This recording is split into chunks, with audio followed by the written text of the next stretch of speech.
Okay, so number 69, so this is question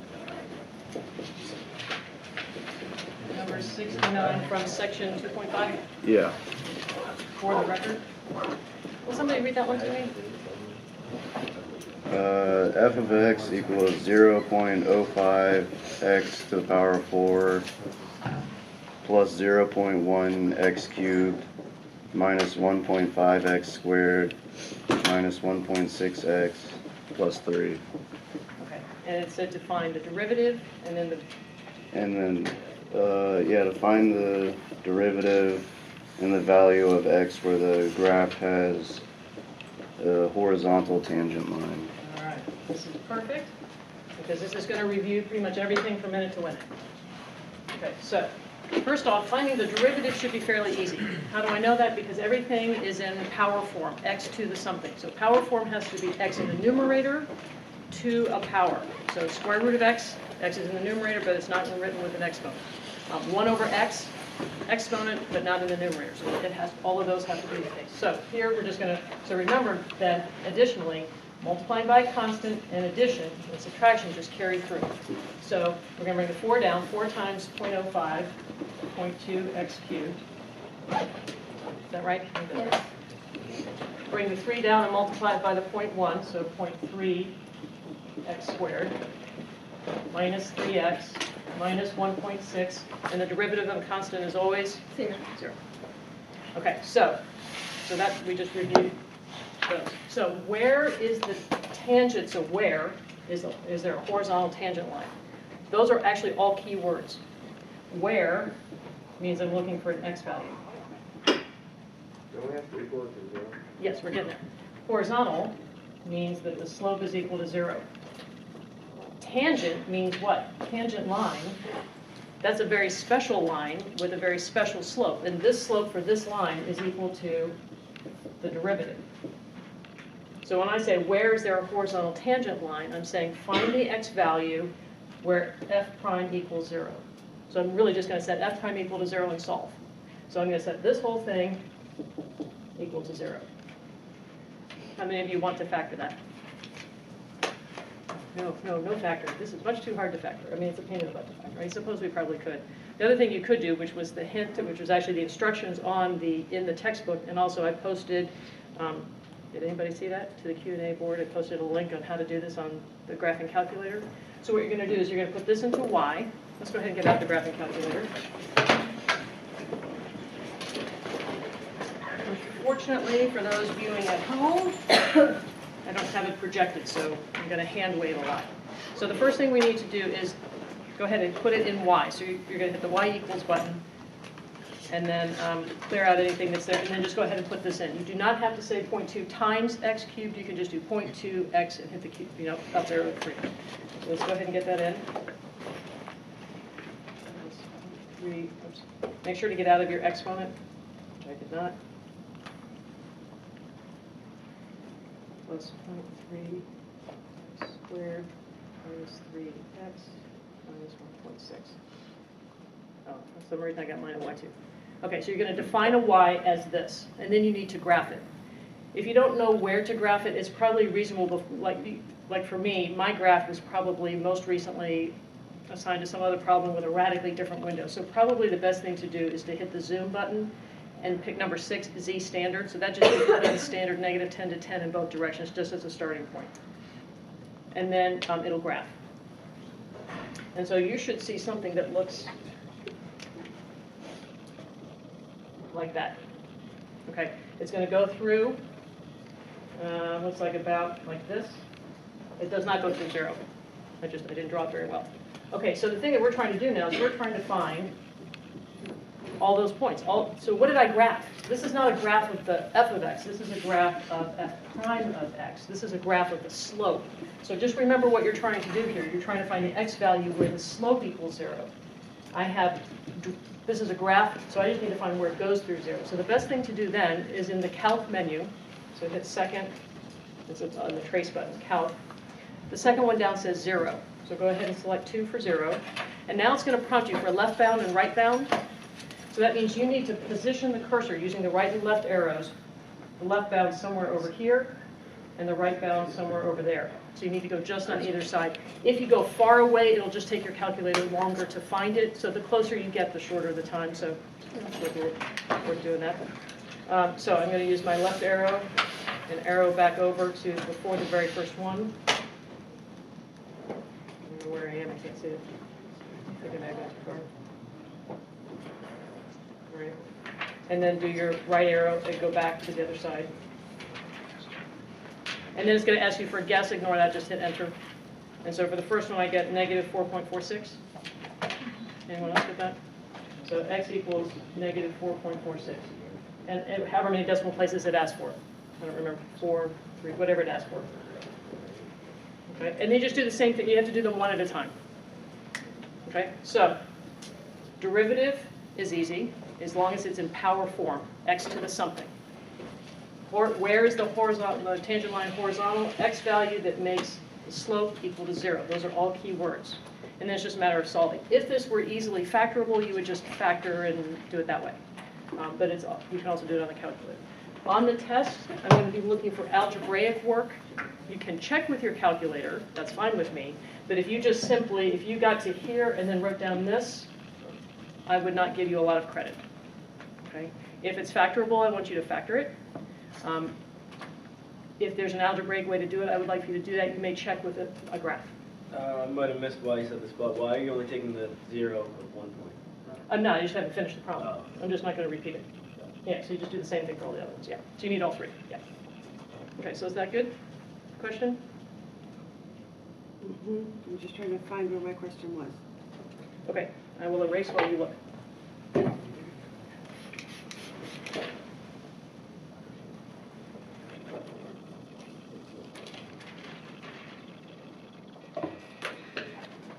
Tell you what, while you're looking, can we come back to it at the end of, the, end of class? All right, so what I'd like to do now is go ahead and move on to new material.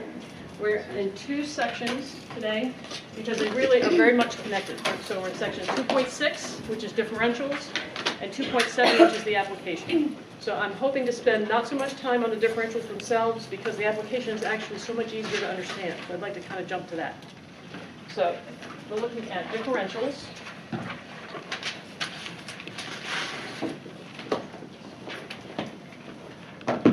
And just like with derivatives, we're going to start with algebra first and then add the calculus layer.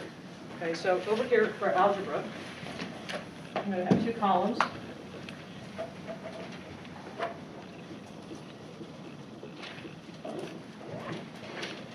Okay, so algebra, if I tell you average rate of change,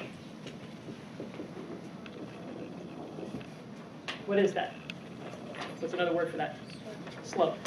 So this is slope. And we often give it an M. How do we define slope? This is not a trick question. Y2 minus 1 over x2 minus x1. Okay, we're going to introduce a new thing called an increment. Some of you may have, you'll remember this or know this from chemistry, but we're going to call this y2 minus y1, we're going to call that delta y. And x2 minus x1 delta x. So delta just means change in. I went from x1, that's your first point, to x2. So delta y and delta x could be positive or negative or 0. It's just what the change is. Okay, so this is still slope. So then the other thing that I could do is I can multiply both sides by delta x, and I would get delta y is equal to m delta x.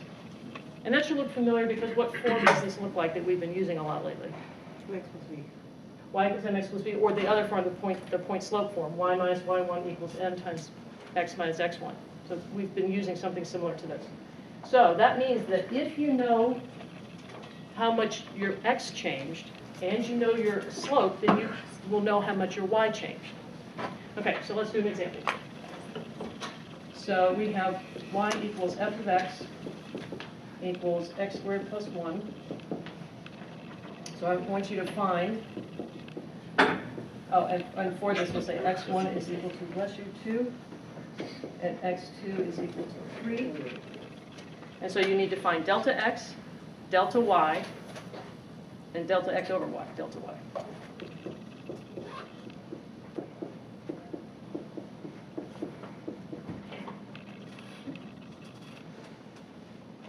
Okay, so delta x is easy to find. Just remember that it's the final position minus the starting position. So 3 minus 2, right, easy. So delta y is going to be y2 minus y1. Do I have those values yet? No. I know this is going to sound trivial for me to explain this, but we need to go back up here to f of x to find them. And the reason I point that out is because we're now starting to have f of x and f prime of x. They're both function notation. You need to remember which one is which.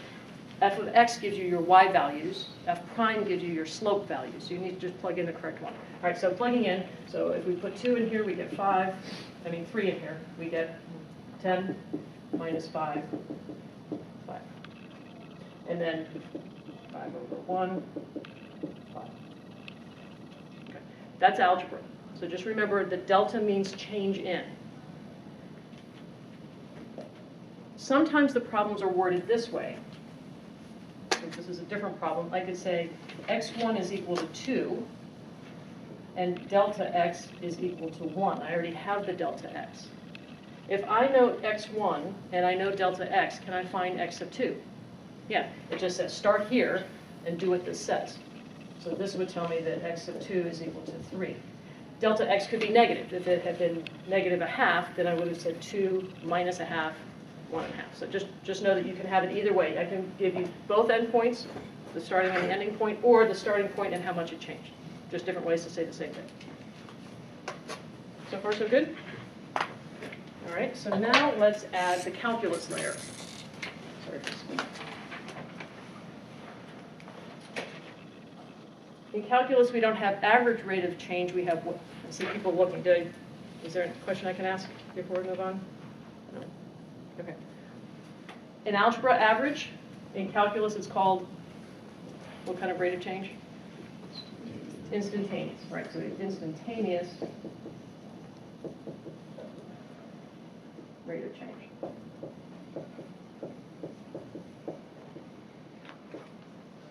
And it is still slope, but now it's an instantaneous slope. And we don't call it m anymore, we call it f prime, because it's changing. So remember here, this is between two specific points, so it's just one slope, it's just a number. Here, it's the slope of the curve, and that could be changing for all the values. So we have a formula for it instead of a number for it. But how do we write this? We can also write this dy dx, right? That's one of the forms we have, one of our notations, and there's a reason for that. Rate of change of y with respect to x. So look at these two. Really similar, right? This one, deltas are sort of big. In calculus, what do? We let the delta get really, really, really tiny till the 2 points become 1 point. So really, as delta x gets really small, we're moving over into this column. So then we can do this last step as well. We can say that dy is equal to f prime times dx. So everything we did on the algebra side, we can do on the calculus side. It's just now we're dealing with infinitesimally small pieces. Okay. So what we can actually use calculus for then, this right here, I should say, this is called the differential. That's the differential, and these here are increments. So increment is big, differential is not big, but increment is finite, measurable, and differentiable is tiny, infinitesimally small. So the thing that we can do is that we can use this to estimate that. Sometimes actually getting the exact value is a pain, but the estimated value, because these are close, right? If delta x is small enough, these are close. So we're going to actually use calculus to estimate, to predict, to project, instead of using algebra. So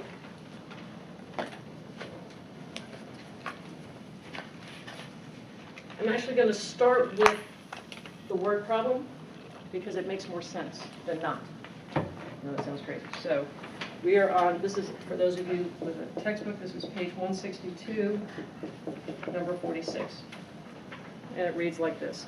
Suppose the daily demand in pounds for chocolate candy is given by P. I mean, so the demand in pounds at a certain price P. So we're using P to say price, and the demand we're calling D of X. So we all know that when the price goes up, what happens to demand? How much do people buy? Yeah, when the price goes up, people buy less. When the price goes down, people buy more. So we expect that the demand is going to change with the price. That goes with what we know kind of from our lives. And so here, try this again. So here we have the demand, which is based on the price, and it's given by this. 1,000 minus 40p squared. So somebody went out and got some data, right, and did a regression line, and came up with numbers that look sort of like that. And this is only good for the price between $1 and $5, because maybe beyond that, the shape is very different. Sometimes that's common, where the shape will have there'll be a particular shape in a certain range, and then as you get way past that, something strange happens. That's not unusual. So here's the question. So does everyone understand the setup? We've got a demand that's based on a price. So now here's the question. If the price changes from $3 to $3.20, what's the change in demand? Okay, what is the change in demand?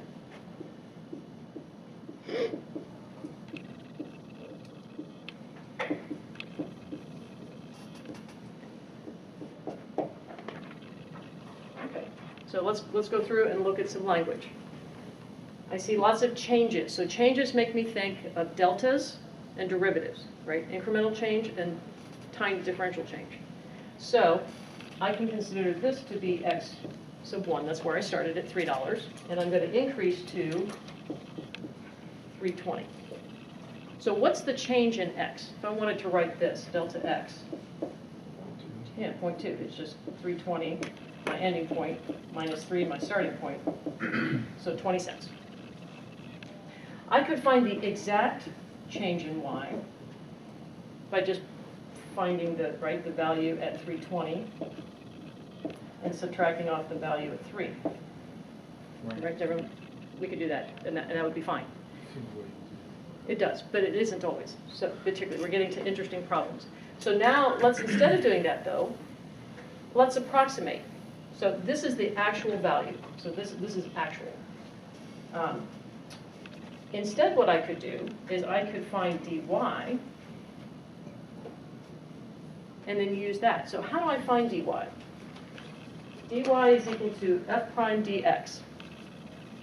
And I need all those pieces. Remember, y equals mx. That's the form. So this is the y. F prime is going to be the m. And then I need the dx to be the x. I need all three pieces. So what is the derivative of that?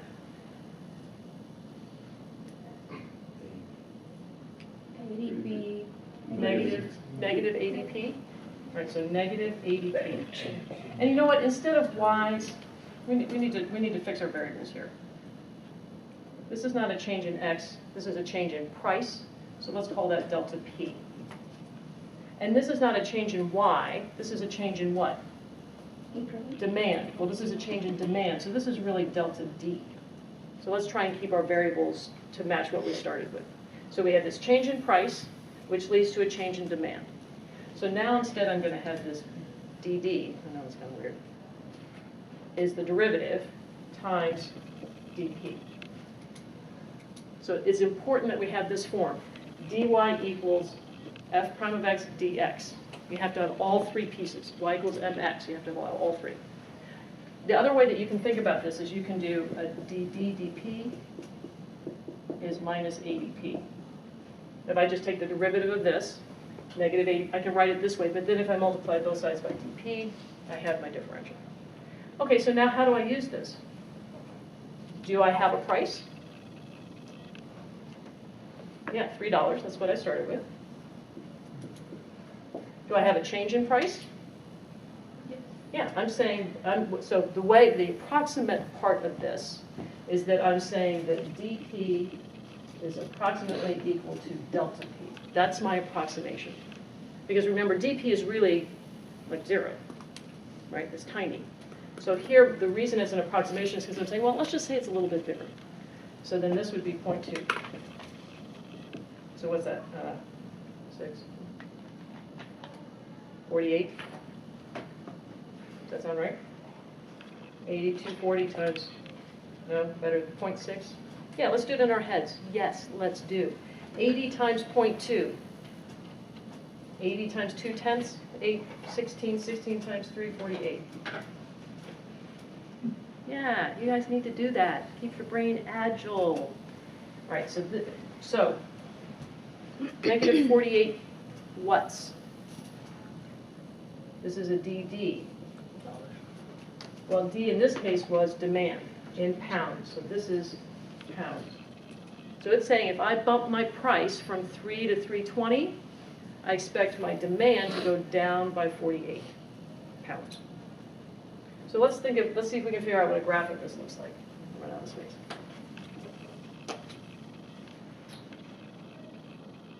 Let's factor this. Bring a 40 out. 25 minus p squared. So it's going to go through at plus or minus 5. Did I do that right? 40,000 divided by 40 is 25. Plus or minus 5. So if I'm here at 3, and I go a little bit higher on the price, my slope suggests that I'm going to come a little bit further down on the demand. So is this line directly on, am I going to get exactly the change? No, because it's a line, it's a projection. I'm saying, well, if I start here and I go, on the path I'm on, right? If I stay going the direction I'm going, this is what I would expect to happen. So this is getting into what's called marginal analysis. And the idea is you have a starting point, and then you, using the calculus, using the derivative, you project. If I'm continuing on the path I'm on, this is where I expect to be. Okay. So should we do this one just to see how close we are? Let's do this. So actually go ahead and let's plug in and get a number.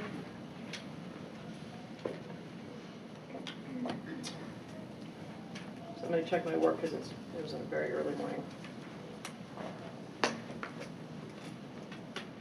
No.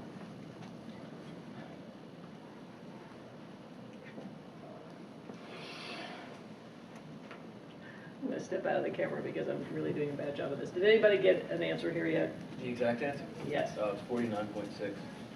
Positive or negative? Negative. So the actual value is negative 49.6. The estimated value, the projected value, if I were staying on the path I were on, was negative 48. So they're close. Okay, so now let's go back and look at a problem that's, so is this, does everyone see what we're doing here? Let's do some more. So to me, it's easier to understand this because it gives it some context. I understand what I'm expecting to happen here. I'm expecting as the price goes up, the demand goes down. This makes some sense to me. So let's do one that kind of has no context, just for some practice.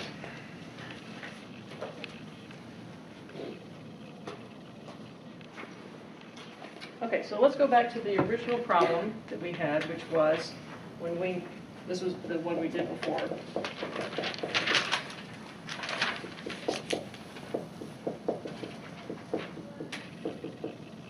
Right, and we found delta y was equal to 5.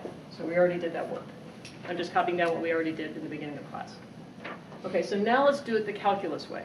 So this was the actual value. So for calculus, the first thing we need to do, we're mimicking this. Instead of delta y equals m delta x, we want dy equals derivative dx.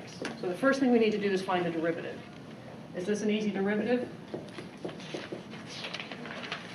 Yes? Forthcoming?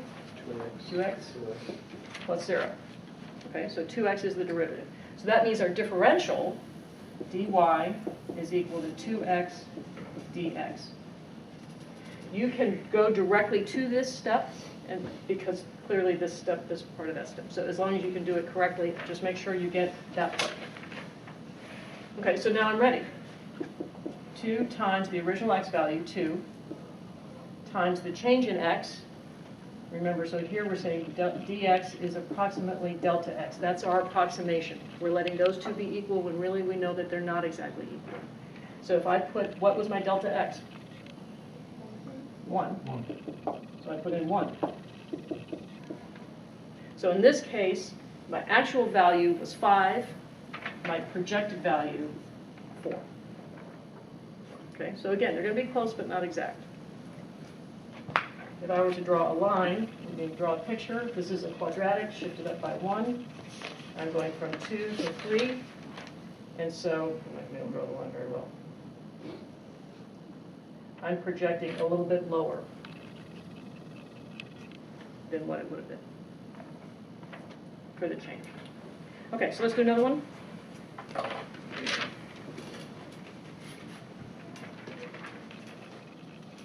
Remember, calculus is all about a projection. Draw the tangent line and see where you are. You're just kind of projecting. You're not actually tracking the curve. Okay, so here's one more. I want you guys to work on this one. So we have f of x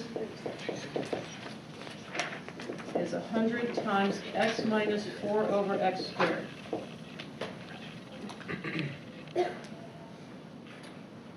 X equals 2. Delta x equals negative 0.1. So I'd like for you to find the projected value dy, and then I'll do the exact value so we can compare. Okay, so let's remember what we're doing here. We need to find this first, and we need to say that our dx is approximately equal to delta x. So once I have the derivative, and I know that that's true, I have everything I need to plug in. So why don't you guys give that a go. Start with the derivative. If you want to multiply this out to have individual terms, that's fine, or you know that the 100 just can stay on the outside of the whole parentheses, because multiplication by a constant carries through. So give that a go. Find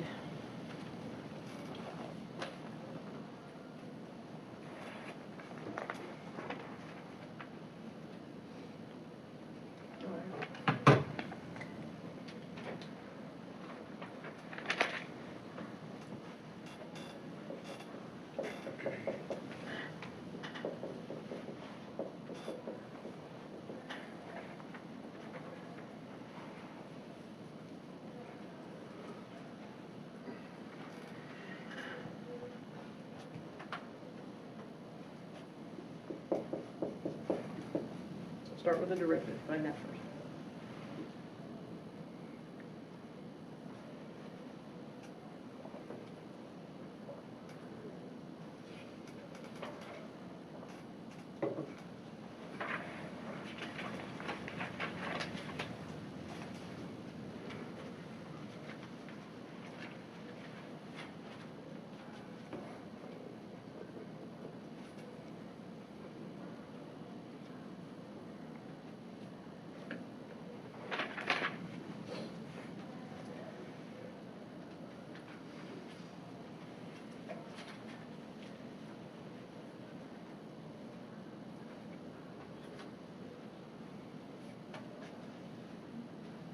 Yeah, feel free to chat with your neighbor.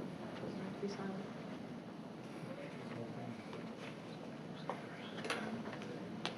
You gotta find the derivative.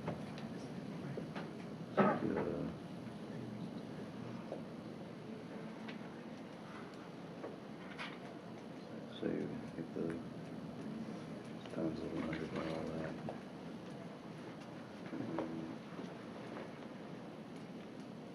Times that one, minus 1, and I forgot how it is on the next on the bottom. How are we doing with the derivative? Some yes, some no? Let's do that so that you can move on through the rest of the problem. So if I'm looking at the derivative, there are two things you can do. You can multiply the 100 through, that's fine, but you don't have to. So I'm going to show you how to do it not multiplying through.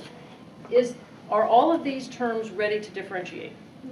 This one is, this one's not, because it has an exponent, but it's not in the numerator. So I need to rewrite this one as 4x to the minus 2. I have